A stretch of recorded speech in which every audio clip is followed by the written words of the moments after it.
Gerardo Zambrano, ¿qué es lo que pasa en el sector productor que hoy en día uno invierte, un productor invierte, hace las cosas bien, trabaja a destajo e igualmente se endeuda? ¿Por qué se endeuda?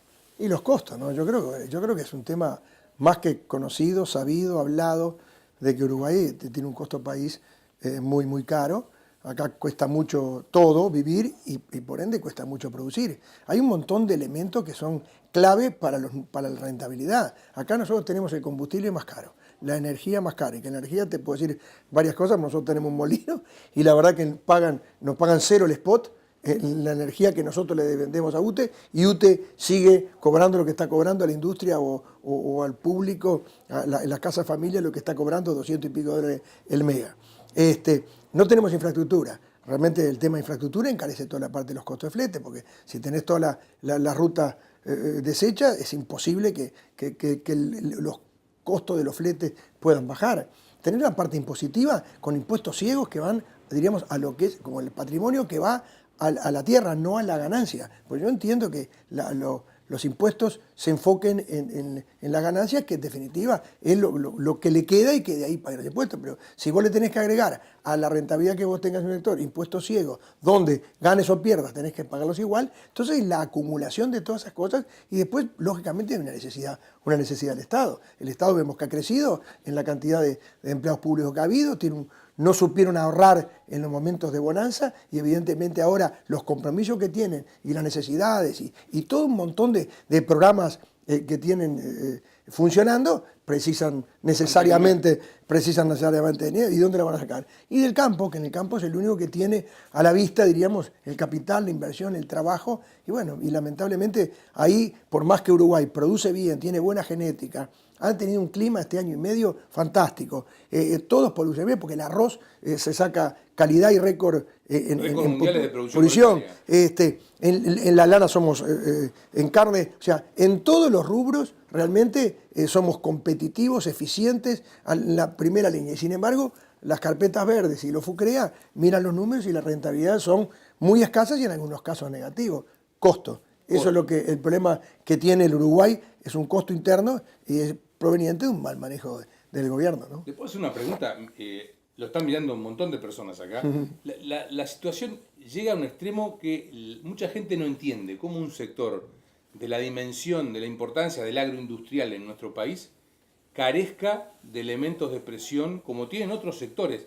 ¿Por qué concretamente el sector agropecuario carece de lobby? Y la verdad que justamente no tiene lobby, no tiene prensa, y bueno, y realmente no hay una unión como deberían tener. Para mí el tema de las gremiales, tener la federación por un lado, la asociación por otra, no se juntan, la cámara mercantil, de repente se juntan otras cámaras que en definitiva no tienen los mismos problemas, entonces es difícil sacar una conclusión. Hay algunos temas que son comunes para todos, para todo el país, que los mencionamos recién, pero después hay otros temas que son muy puntuales. La dificultad que tiene la lechería es un sector que tiene que ser atendido necesariamente. Entonces el arroz actualmente son sectores que tienen que ser atendidos de una manera distinta, y por ende los que tienen que defenderlo son, digo, las gremiales que están vinculadas a cada uno de los sectores. Yo creo que no, como decíamos, no hay lobby, no hay una fuerza política, no hay tampoco voces que realmente con propiedad, no hay profesionalismo, de repente en algunas cosas, algunos se van a enojar conmigo, pero es así. O sea, las cosas uno tiene que demostrarlas, las realidades, para poder ir con propiedad, reclamar lo que entiende justo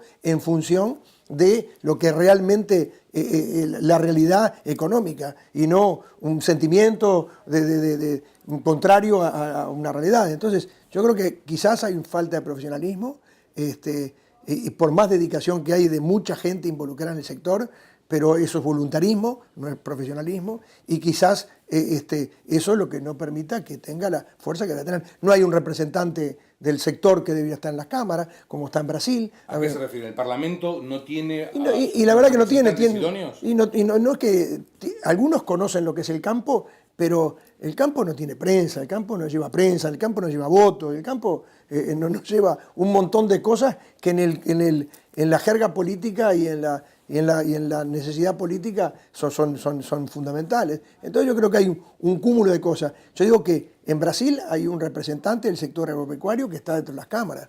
Acá el sector también debe tener una representatividad parlamentaria fuerte. exclusivamente del sector. Por ejemplo, yo qué sé, creo que hay muchas cosas que hacen que en definitiva el campo, a pesar de que exporta el 75% de las exportaciones son del sector agropecuario. Mira la lista, las divisas que entran, la riqueza del país, de qué viven todos los uruguayos y de cómo, y bueno, y sin embargo, después tenemos que andar peleando para ver si se gana algún centavo o no. Vamos por partes. Usted hablaba de los costos y los costos energéticos. Nosotros hace poco tiempo informamos, totalmente confirmado, UTE, al terminar el primer semestre de este año 2017, mostró, porque sus números son transparentes y se pueden ver en internet, que tenía un excedente superavitario de casi 300 millones de dólares, sin evitar ir a impuestos. De todas maneras lo tenía. Ahora, no tomó la decisión de bajar las tarifas, porque tiene seguramente otro compromiso que el Ministerio de Economía decidió volcarlo a tratar de achicar un poco todo el déficit fiscal existente. Mi pregunta es, costos energéticos altos, y en su momento acá se anunció, usted lo deslizaba, que la matriz energética, una vez que tuviéramos toda esta estructura de parques eólicos, iba a cambiar drásticamente y bajar los costos. ¿Qué ha pasado? ¿Por qué no baja eso? A ver, es mucho más grave el tema. Acá nosotros hicimos un proyecto de inversión que el gobierno y el país nos hacía estimular las inversiones en energía eólica. ¿Tá? Algunas se hicieron por contrato y otras se hicieron al spot. El spot es lo que marca la necesidad, el precio. Nosotros invertimos, y no poca plata, nosotros y mucha gente, nosotros estamos con 38 empresas vinculadas al sector que están con el sistema del spot, donde el promedio, no me quiero acordar, del año pasado creo que fue $29 el mega, creo, o 26. Hay meses que estamos en cero, o sea que nosotros le damos la energía a UTE, no cobramos nada y la energía a su vez la cobra. Pero es más grave porque no nos dejan exportar. Ahora hicimos un arreglo, empezamos a exportar a Argentina con un nivel de valores bajo, pero UTE no nos dejaba exportar, nos cobraba un peaje más caro que lo que le podíamos vender. UTE hizo parques de los cuales UTE se compra la energía de los parques que hicieron de pequeños ahorristas. O sea, ¿ustedes compiten con UTE? No, UTE no nos quiere. UTE a las inversiones privadas, que entramos con proyectos de inversión y que tenemos la energía a disponibilidad y que hoy sobra, no nos quiere. Me lo dijo el presidente de Gazaravilla a mí en un prado hace 2 o 3 años. O sea, parece como que el gobierno impulsa la inversión y por otro lado el presidente de UTE está en contra de la inversión privada, claramente en contra. Y bueno, y hoy estamos en una situación. La industria sigue pagando un mega caro, la familia sigue pagando un mega caro, está sobrando la energía del Uruguay, no nos dejan los privados exportarla, que ahora vamos a empezar a exportarla, ni venderla internamente a privados. Y bueno, y esa es la... Por supuesto, ¿cómo no va a hacer plata? Así tiene un montón de plata y va para rentas generales y de la forma que tienen de bancar la baja del presupuesto, el déficit grande que tienen presupuestario. Entonces, ¿y cuál es la inversión? No entiendo. ¿Cuál es la inversión entonces? ¿Cuál es el negocio que hacen los privados con los parques eólicos? A ver, nosotros tenemos los proyectos de inversión a todo nivel. Vos al costo le podés deducir de las ganancias de la empresa un porcentaje determinado para que el proyecto sea viable. Una forma de estímulo a la inversión. Una cosa que vale 4 millones, de repente a vos te cuesta 3 en el tiempo y vos en 8 años descontás ese plus, pero generando alguna utilidad, si no, ¿para qué vas a poner los 4? Para después recuperar uno y para que te quede 3. Entonces, y bueno, la utilidad estaba en que se entendía que el spot, o por lo menos que es un riesgo de tomar a los privados, en ese aspecto. O sea, acá había contratos y después había el spot. El spot es que a la media de lo que se produce y se consume, UTE te paga. El riesgo nosotros somos conscientes que lo tomamos al ir al spot. Ahora, lo que no pensábamos, que UTE iba a hacer más parque, crear más y autocomprarse a un promedio sin ir a una licitación para contrato, al promedio de los contratos que tiene de antes, comprarse la energía a ellos. Esto a ellos le da una utilidad a los parques de acuerdo a las inversiones que pusieron, pero usan la energía de los privados que estamos dentro del sistema de proyectos de inversión. En fin, es un tema simple de entender, yo porque estoy vinculado, capaz que la audiencia no lo entiende, pero acá la energía en muchos meses y casos la compran con costo cero y la venden con costo de 200 y pico de dólares o más a lo que es la industria y el público general, ¿no? Pero no baja el costo de la tarifa de la energía eléctrica ni A eso es lo que voy. Le siguen cobrando lo mismo, ni a nivel industrial. pero tendrían para bajar si nos pagan cero muchas veces, calcularle si tendrán para bajarlo.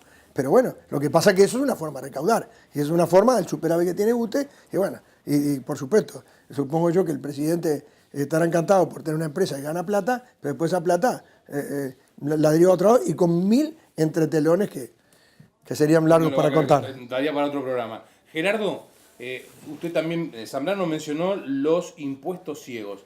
¿Cuáles son los impuestos ciegos que hoy paga el campo? Y bueno, o sea, vos tenés muchos impuestos que son, por ejemplo, el impuesto al patrimonio. El impuesto al patrimonio es un impuesto que va dirigido directamente al patrimonio que vos tengas, ganes o no ganes plata. Vos tenés un campo, vale X plata, ¿tá? Y ese campo te genera de acuerdo a la rentabilidad que después te da, como cualquier otro. Pero vos ese impuesto lo tenés que pagar, ganes o pierdas. Los impuestos ciegos son específicamente aquellos que no dependen de la utilidad del negocio. Entonces, sí, cuando vos tenés un negocio que da utilidad, pagás lo que tengas que pagar. Cuando da pérdida, y no podés pagar, porque el negocio... entonces, pero acá, estos impuestos ciegos hay que pagarlos, el negocio sea bueno, regular o malo, lo tenés que pagar siempre. Y eso, evidentemente, es un desestímulo a la inversión, porque vos no podés, diríamos, descontar de ningún lado. Te lo tenés que pagar sí así por el solo hecho de lo que tenés como propiedad, ¿no? En la descripción que usted realizó, hoy en día, ¿quién invierte en el negocio agropecuario? ¿Los uruguayos? ¿Los extranjeros? Usted que está en el tema. ¿Quién hoy en día es atractivo y a quién? A ver, acá yo siempre sostuve que la inversión en tierra era un refugio de capital, siempre fue así, hace muchos años. Ahora, hoy yo te diría que a raíz de todos estos cambios y de todas estas realidades, evidentemente ya dejó de ser atractivo solo como un refugio de capital. Entonces hoy el inversionista extranjero, que es el único posible, acá no hay inversionistas uruguayos que hagan grandes inversiones en el campo, no hay ninguno. Puede comprar un campo barato, lindero o algún tema muy puntual, pero no son las grandes inversiones, vienen del exterior. Y eso es hoy por hoy, tenés que hacerle un estudio de factibilidad y de rentabilidad. Que saben, porque son conscientes, nosotros hemos vendido algún campo a algunos extranjeros, donde ellos saben que tiene que estar entre un 2 y un 3% de rentabilidad mínima para la inversión que hacen. Y bueno, entonces hoy la compra de la tierra dejó de ser un refugio de capital y ahora es un negocio de rentabilidad. Baja, reconocida, pero rentabilidad al fin. Y siguen siendo los extranjeros los únicos que tienen alguna posibilidad de hacer inversiones más o menos razonables. Después hay unas inversiones locales de menor cuantía que van por otro camino. Conclusión, al dejar de ser un refugio de capital y pasar a ser un negocio de rentabilidad, se achicó el número de inversores. No, absolutamente. Se achicó el número de inversores, se achicó el número de negocios y realmente los negocios son muy puntuales, muy escasos y evidentemente si no hay algún cambio va a seguir manteniendo de esta manera. Es más, los argentinos que habían venido masivamente, cuando se empezó a acomodar Argentina, algunos se retiraron, no muchos, algunos se retiraron y otros no se retiran porque están acostumbrados al funcionamiento de acá y porque todavía Argentina puede presentar algunas dudas de futuro, no actuales. Entonces, en función de eso es que creo que los argentinos que están se quedarán y los que se tendrían que ir se fueron. Entonces, hoy hay poco movimiento en realidad a nivel de inversores del exterior con esa característica que recién mencioné y que básicamente vienen los americanos o algún europeo.